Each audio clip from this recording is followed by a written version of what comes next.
एक गांव में धनीचंद नाम का एक व्यापारी रहता था। उसकी गिनती शहर के अमीर व्यापारियों में होती थी, लेकिन अब वह केवल नाम का सेठ रह गया था। उसका बिजनेस बंद होने की कगार पर आ गया था। बिजनेस में हुए घाटे की वजह से उस पर लोगों का बहुत ज्यादा कर्जा पड़ गया था। उसके दिन अब गरीबों की तरह कट रहे थे और उसकी हालत का कारण उसका स्वभाव था।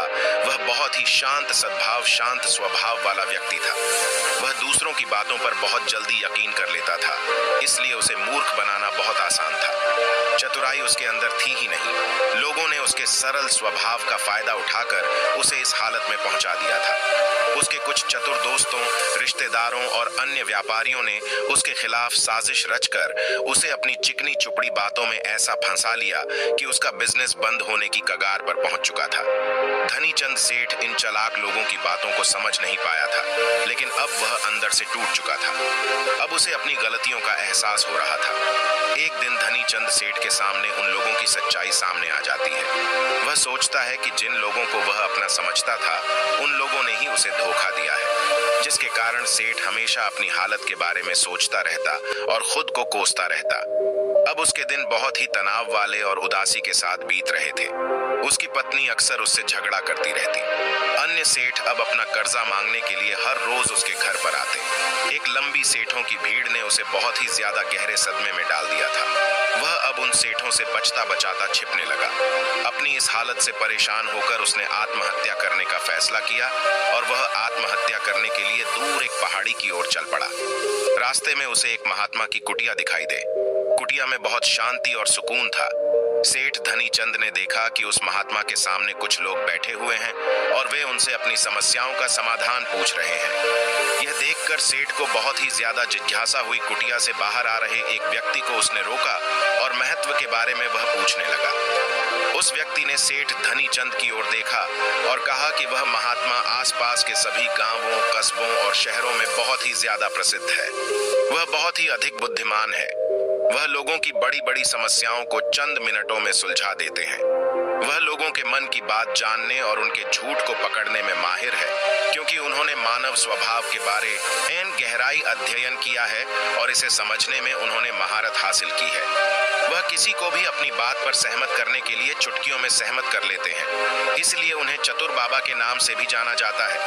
वह व्यक्ति सेठ धनीचंद की ओर देखकर कहता है, अगर आपको भी कोई समस्या है तो आप उनसे समाधान पूछ सकते हैं। यह कहकर वह व्यक्ति वहां से चला जाता है।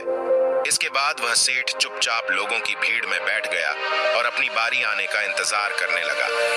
भीड़ को खत्म होने में शाम हो गई। अब सेठ की बारी थी। उसने महात्मा को प्रणाम किया और दुखी मन से अपनी सारी घटना के बारे में बता दिया। वह महात्मा सेठ की बातों को बहुत ध्यानपूर्वक सुन रहे थे और फिर शांत स्वर में उत्तर दिया। इंसान को इतना शरीफ नहीं होना चाहिए कि वह हर किसी की बातों पर विश्वास कर लें और जो लोग कहे वही करना शुरू कर दें। हर व्यक्ति के अंदर इतनी समझ और चतुराई का होना बहुत जरूरी है, इसलिए नहीं कि वह दूसरों का फायदा उठा सके या उन्हें बेवकूफ बना सके, ताकि वह खुद को दूसरे चतुर लोगों की चालों से बच सके, खुद को नुकसान से बचा सके और दूसरे जरूरतमंद लोगों की मदद कर सके। इतनी बातें कहने के बाद महात्मा अब कहते हैं कि अब मैं आपको समझाऊंगा कि आप लोगों से जो चाहते हैं वह कैसे प्राप्त कर सकते हैं। तुम्हें कुछ ऐसे तरीके सिखाऊंगा जिनका उपयोग तुम लोगों और परिस्थितियों को नियंत्रित करने के लिए कर सकते हो। इसके अलावा तुम्हें यह भी पता चल जाएगा कि धोखेबाज लोगों को कैसे पहचाने और उनसे खुद को कैसे बचाएं। एक साधारण व्यक्ति कैसे समझदार व्यक्ति बन सकता है। ध्यान रहे, जो मैं यहाँ तुम्हें सिखाने वाला हूँ उसका इस्तेमाल किसी गलत काम के लिए नहीं करना, लेकिन अपनी और दूसरों की सुरक्षा के लिए बस मेरी बातों को ध्यान से सुनो। हम जिस दुनिया में रहते हैं वहाँ आपको कुछ लोग चतुर मिलेंगे जो अपनी आजीविका चलाने के लिए भोले भाले लोगों का इस्तेमाल करते हैं। अब आप इन लोगों को कैसे पहचानते हैं जो अधिक बातें समझते हैं?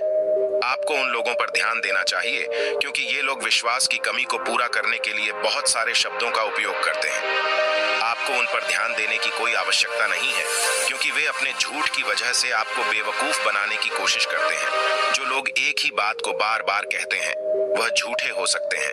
ऐसे लोगों के कई उदाहरण हैं, ताकि आप उनकी चिकनी चुपड़ी बातों पर भरोसा कर सकें। जिस व्यक्ति से आप बात कर रहे हैं उसे जानने का असली तरीका यह है कि आपको वह जो कुछ भी कहते हैं उसे एक बार दोबारा अवश्य सुने। जिस तरह से वे अपनी कहानी सुनाते हैं उससे आपको पता चल जाएगा कि वह सही है या नहीं। दूसरी बात, यदि आप किसी ऐसे व्यक्ति को जानते हैं जो दूसरों से झूठ बोलता है, तो आप उस पर कभी भी भरोसा ना करें, क्योंकि जो व्यक्ति दूसरों से झूठ बोलता है वह निश्चित रूप से आपसे भी झूठ ही बोलेगा। साथ ही आपको ऐसे लोगों से सावधान रहना चाहिए जो दावा करते हैं कि उनके पास पहले बहुत पैसा था जो अब डूब गया है, जिससे पता चलता है कि जिससे आप बात कर रहे हैं वह झूठ बोल रहा है। हाँ, ऐसा हो सकता है कि एक बार उसके पास पैसा था, लेकिन अब वह है दिवालिया हो चुका है। बुद्धिमानी इसी में है कि ऐसे व्यक्ति को कभी भी पैसों से समझौता नहीं करना चाहिए। जो व्यक्ति खुद के पैसे को संभालने में कमजोर हो सकता है, उस व्यक्ति से सलाह लेना बुद्धिमानी नहीं है। आपको ऐसे अयोग्य लोगों से भी सावधान रहने की आवश्यकता है, क्योंकि अगर कोई व्यक्ति महत्वपूर्ण चीजों की देखभाल करने में सक्षम नहीं है, तो ऐसे लोग अपने बिजनेस या काम को संभाल नहीं सकते हैं। एक समझदार व्यक्ति अपनी जरूरी समस्याओं पर अधिक ध्यान देता है, बेकार की चीजों पर नहीं। एक और वह व्यक्ति जो हमेशा अपनी बात दोहराता है और बार बार कसम खाता है, वह व्यक्ति झूठा होता है। इसलिए ऐसे व्यक्तियों पर भी कभी भरोसा नहीं करना चाहिए।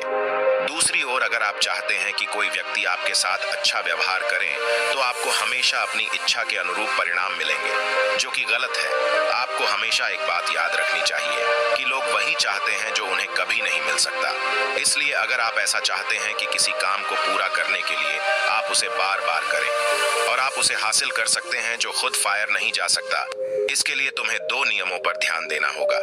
पहला नियम, जिस व्यक्ति को आप अपने वश में करना चाहते हैं उसे वह दे जो वह चाहता है या फिर जिसे वह हासिल करना चाहता है। दूसरा नियम, उस व्यक्ति को तब तक देखें अब जब तक वह आपके नियंत्रण में आ जाता है। तो देखिए कितना दुख होता है जब आप उसे वह देना बंद कर देते हैं जो वह चाहता है। जब भी आपको लगता है कि वह आपको हल्के में ले रहा है, इसलिए जो आपने उसे दिया था उसे वापस ले लें। यह बात उस व्यक्ति को एक कमी और खालीपन का एहसास कराएगी, जिससे वह आपकी बात दोबारा सुनने को तैयार हो जाएगा। तीसरा नियम, जब कोई व्यक्ति ऐसा व्यवहार करता है जैसे कि वह सब कुछ जानता है, तो निश्चित रूप से आप एक ऐसे व्यक्ति से बात कर रहे हैं जिसमें बुद्धि की कमी है। सच तो यह है कि जो व्यक्ति यह मानता है कि वह कुछ नहीं जानता, वह अंततः सबसे बुद्धिमान होता है और जीतता है।